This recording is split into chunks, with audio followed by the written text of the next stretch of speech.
ඔබ ඇසුරු කරන පිරිස අනුව ඔබගේ ධාතු ස්වභාවය හොයන්න පුළුවන්.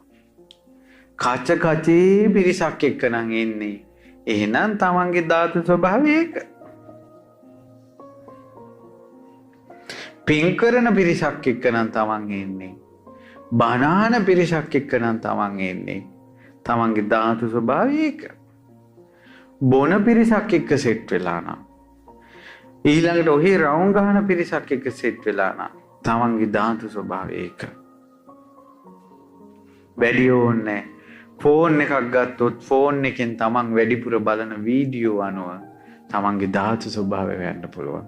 මං කොයි පැත්තටද බර කියලා. ඊට පස්සේ දැන් ෆෝන් එක උනන් එයා වැඩියෙන්ම බලන වීඩියෝ ටික අපි ගම YouTube එකකින් හරි එයාම තෝර දෙනවනේ. ෆෝන් එක විසින්ම දෙනවා. අන්න ඔය වගේ ස්වභාවයක් හිතෙත් තියෙනවා. යමක්ද වැඩිපුර මානසිකාර කරන්නේ ඊට අදාළ දේවල්ම දෙනවා. පින් කරන පැත්තට, කුසල් කරන පැත්තට, යහපත් පැත්තට හිත නැඹුරු කළොත් යහපතම පෙන්නනවා යාට. පැහැදිලි නේද? දැන් සමහර අයට දානයක් දෙන්න ඔක එකපාරම දීලා බෑ මෙහෙම කියලා අවුරුදු ගාණක් ඉන්නවා දානයක් දෙන්න සැලසුම් කරනවා. දාන දෙන්න පුරුදු වෙච්ච කෙනාට දානෙ දෙන්න දවස් මදි යාට.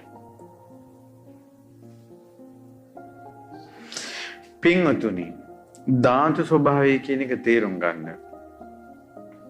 මම ඒකයි කිව්වේ මේ පරිසරයේ දැන් සමාජයේ ඔක්කොම කාමයට නැඹුරුයි. ධාතු ස්වභාවය වැඩිපුර හිට. සින්දු අහන්න නැඹුරුයි. ධාතු ස්වභාවය හිට. නැටුම් ගෙයුම් වලට කැමති. ධාතු ස්වභාවය හිට. දේශපාලනයට කැමති. ධාතු ස්වභාවය හිට. බණහඬ සුළු පිරිසක් ඉන්නේ. ඒ ධර්මයට ගැළපෙන ධාතු ස්වභාවයේ සුළු පිරිසයි. කල්පනා කරලා බලන්න. ධාතු ස්වභාවය කියන එක තව පුදුම දෙයක් තියෙනවා. ඔන්න නෝනයි මහත්තයයි බණහඬ එනවා. පින් කරනවා. හරි හොඳයි.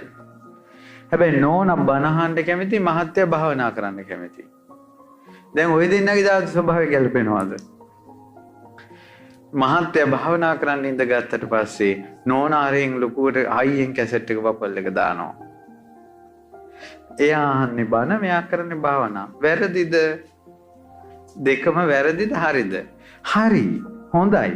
හොඳ අයගේ ධාතු ස්වභාවය වෙනස්. එන්නේ නිසා තමයි පින් කරන්න